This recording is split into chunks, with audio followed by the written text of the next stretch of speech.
Hello everyone, welcome to a Palatopia video. So, for this time I wasn't really sure what to make a video on, but I did have this pretty crazy game just finished and I thought I would just talk about it while it's fresh on my mind.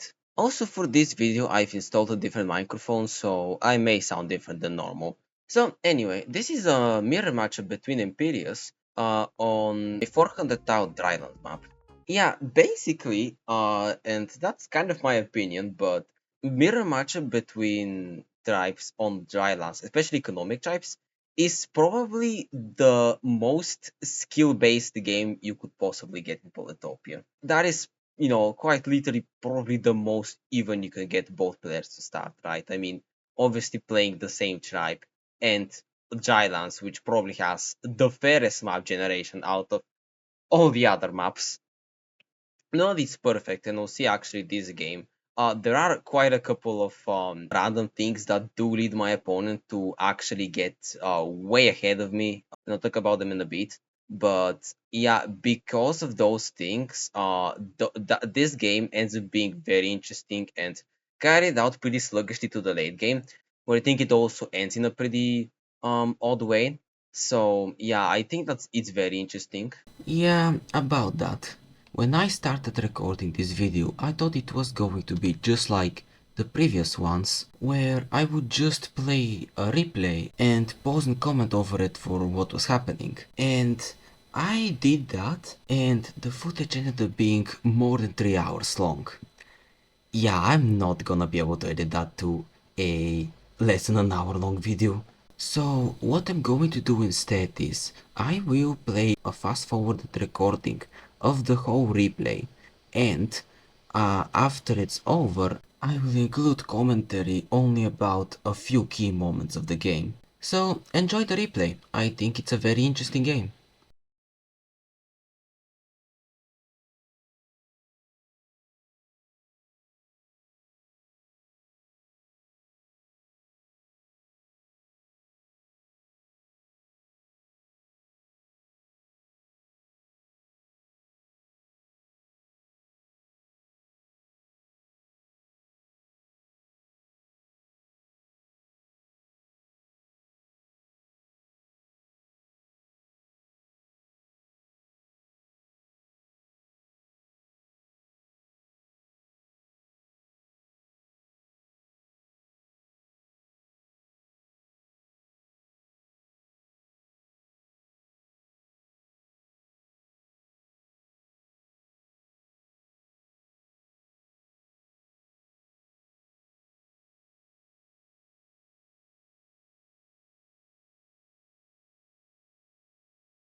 Alright, so what the heck happened? So, in short, the thing that happens this game is a couple of factors allow my opponent to get way ahead in the early game, and they actually manage to secure a really good position into the late game, where they have 3 more cities than me, and are making a lot more stars. They start pushing a lot of giants and throwing them at me, which eventually does overwhelm me to an extent. But in the late game, I somehow get ahead of my opponent in terms of techs, and I start turning the game around and actually pushing into them with superior units. So, how does that happen? So the first thing that I would say right off the bat that actually gave my opponent a bit of an advantage here is the exact capital starting points.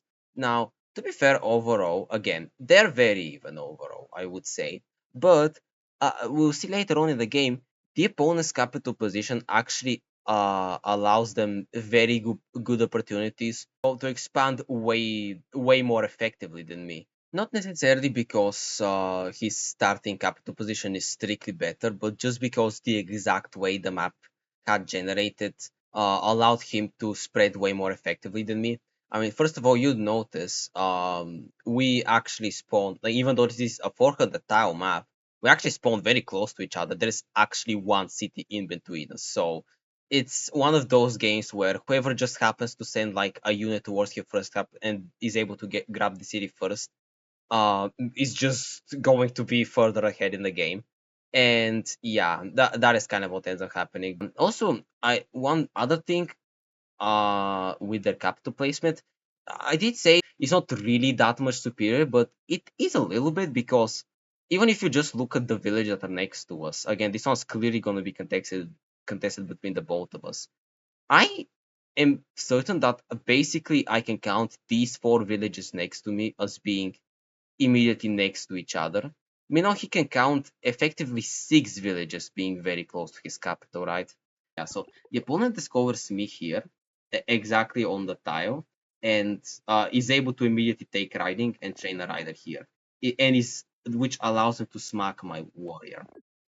Now, I here go for something that could also realistically be considered a mistake.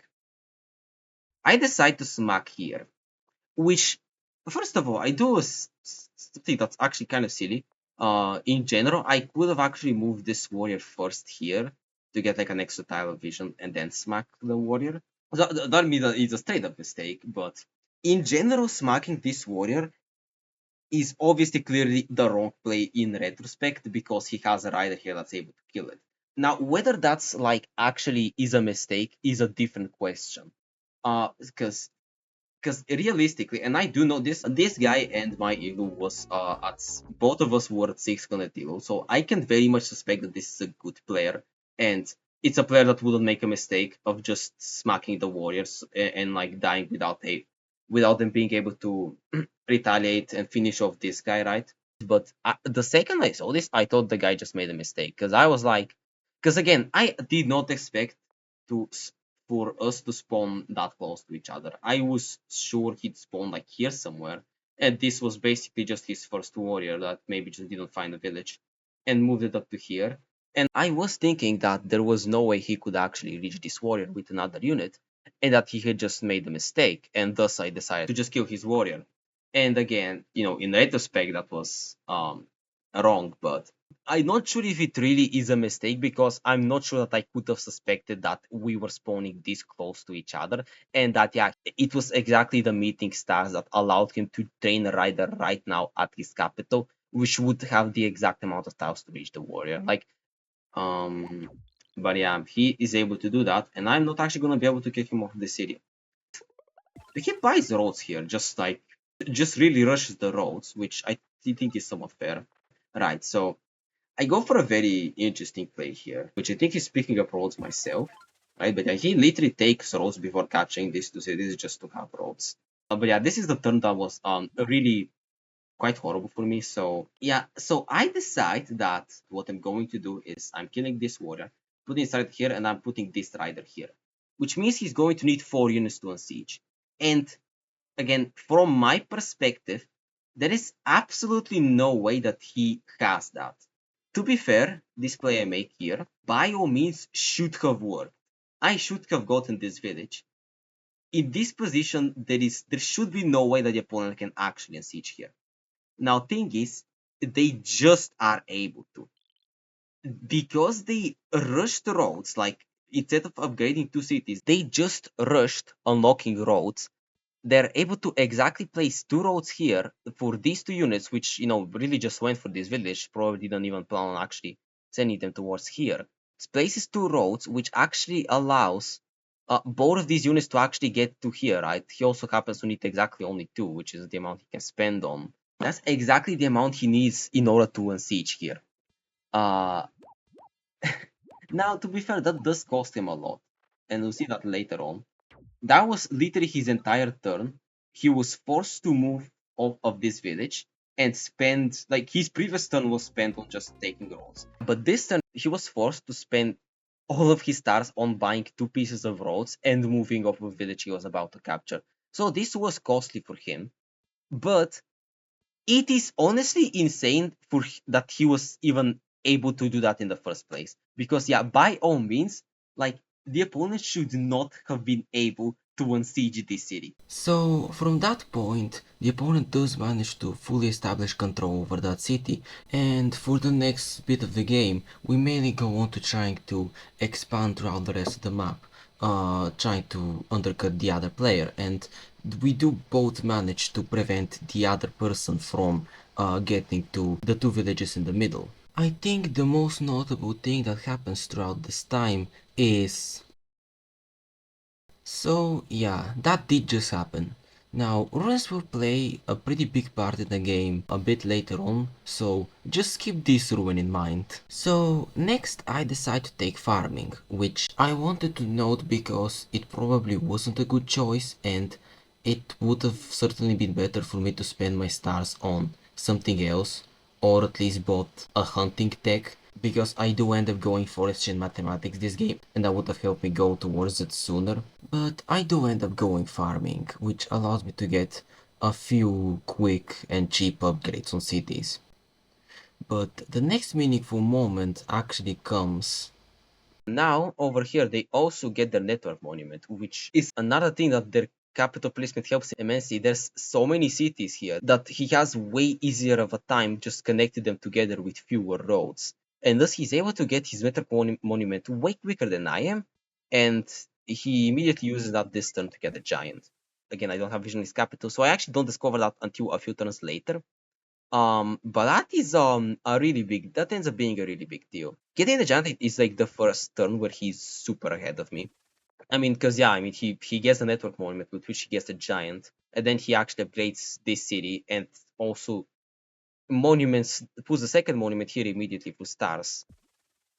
And is yeah, from this position, he is so much ahead economically because he ends his turn at 23 stars. I mean, he begins it at 15, so we're even here, right? This is a turn where he hugely jumps ahead.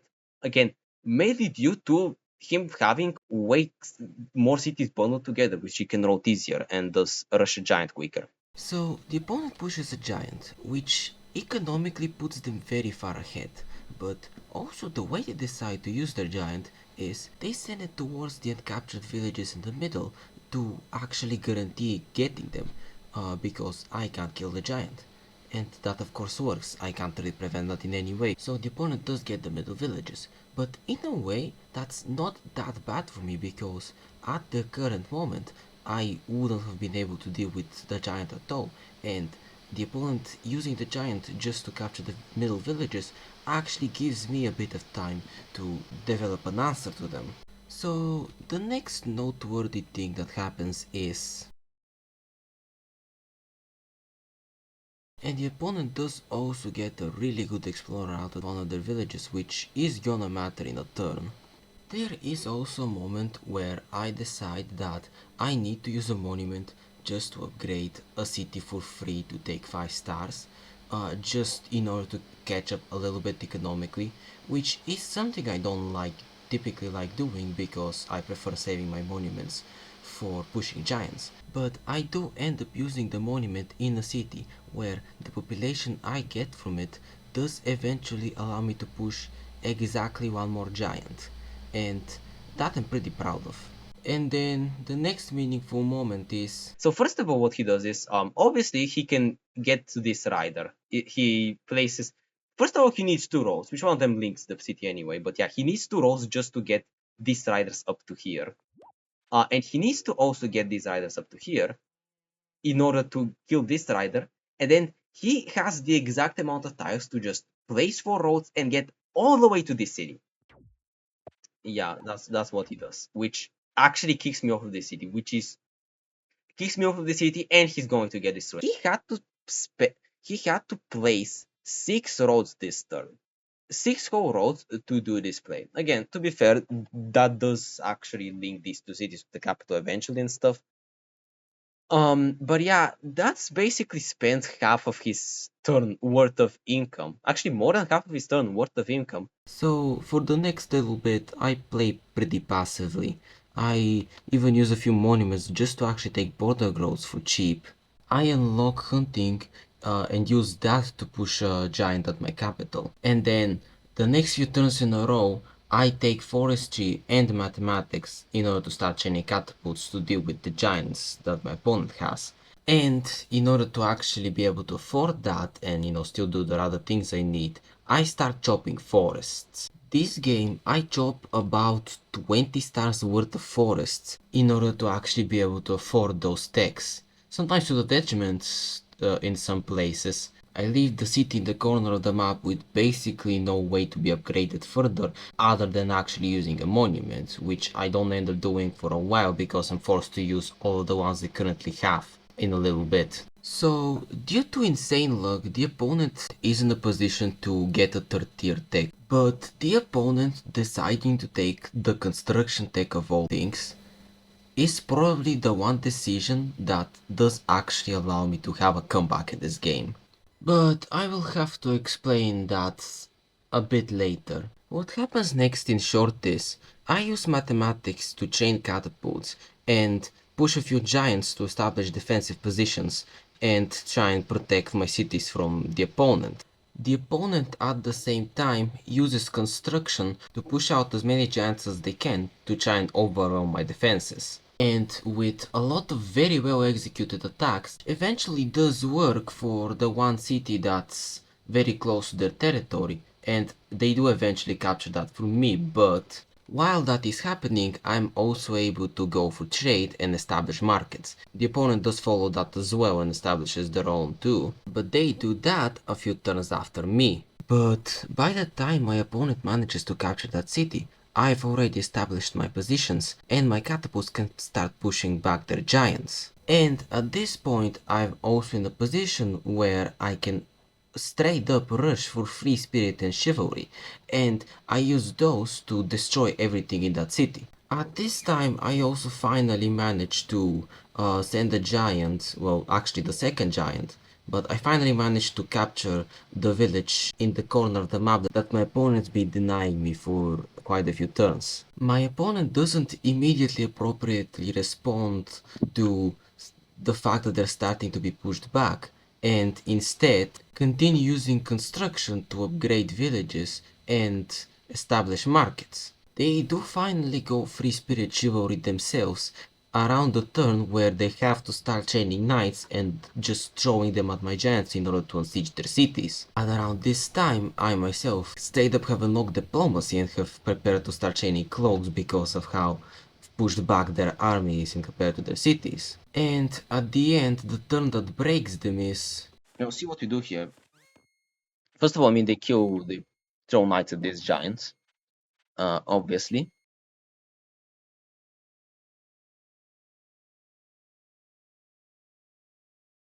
The thing is, another part where I siege here knowing that they would push is, I have more than enough catapults to immediately kill the giant and siege again. So this giant here does just delay the capture of the city by a single turn, and that is basically it.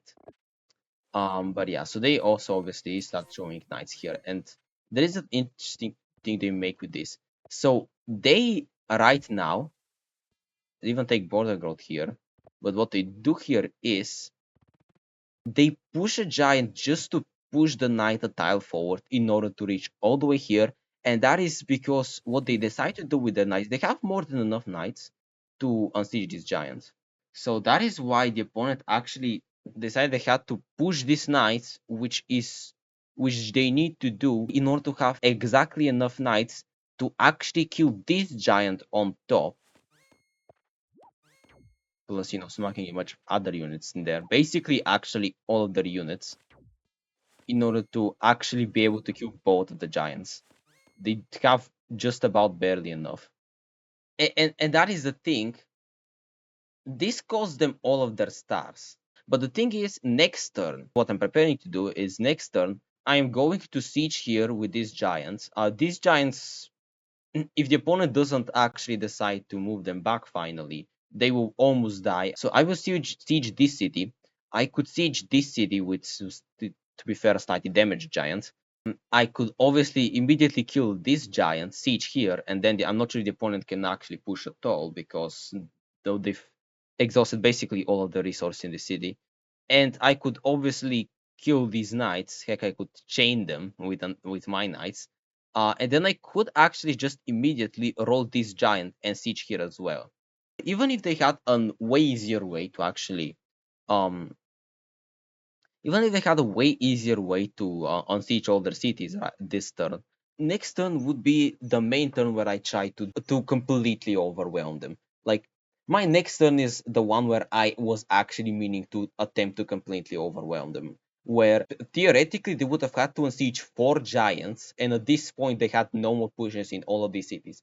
They would have had to unsiege 4 giants just with knights, which, to be fair, they may have been able to, had they had the stars to train a knight in every single city. But the thing is, because they decided to go for mining this turn and had to push an extra giant just to like get this knight further here, they just don't have the stars to chain knights. And this is they just resign at this moment. This is, I'm assuming, the part of the turn where they start going for the chain knights, and yeah, they just do not have the stars to continue chaining knights. And yeah, that's the game. So the main reason for why the opponent suddenly fell back behind me and what the main point of this video is the construction tech. So they have this farm here, right? So they do their farm.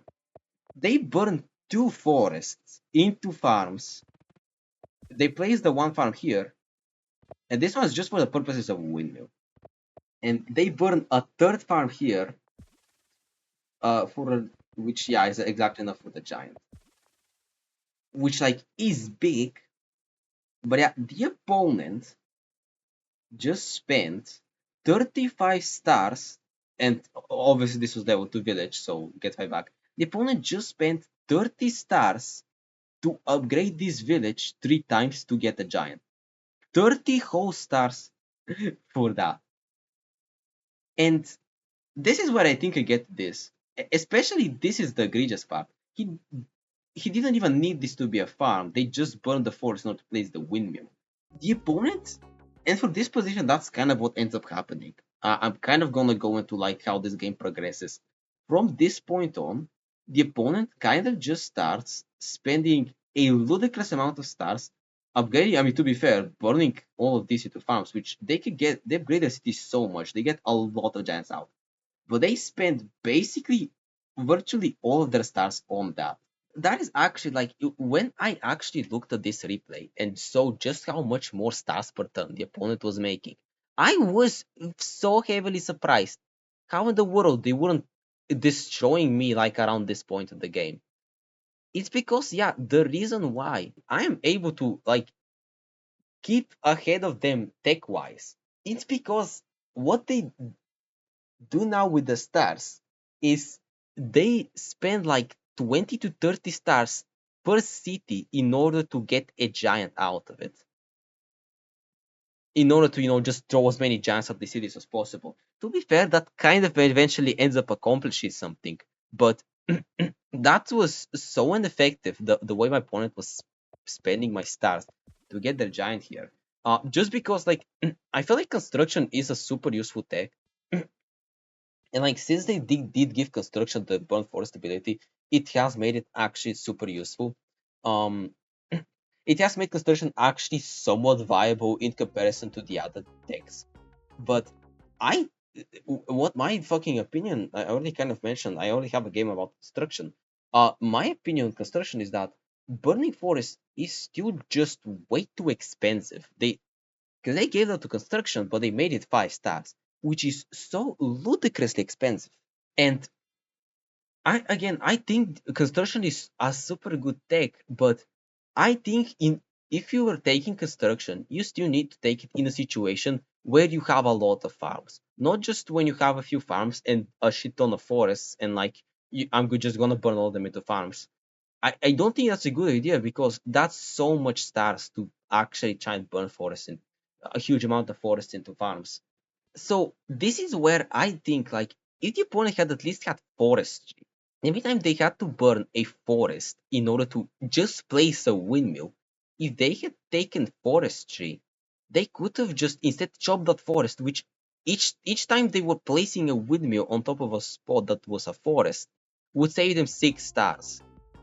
Like effectively, they would have needed forestry, but and like in general, we'll see in a bit, but the game later on a bit becomes a battle between the two tier 3 takes between what I have, which is with what I went to, which is mathematics and SOMUS and stuff, and what the opponent went to, which is construction.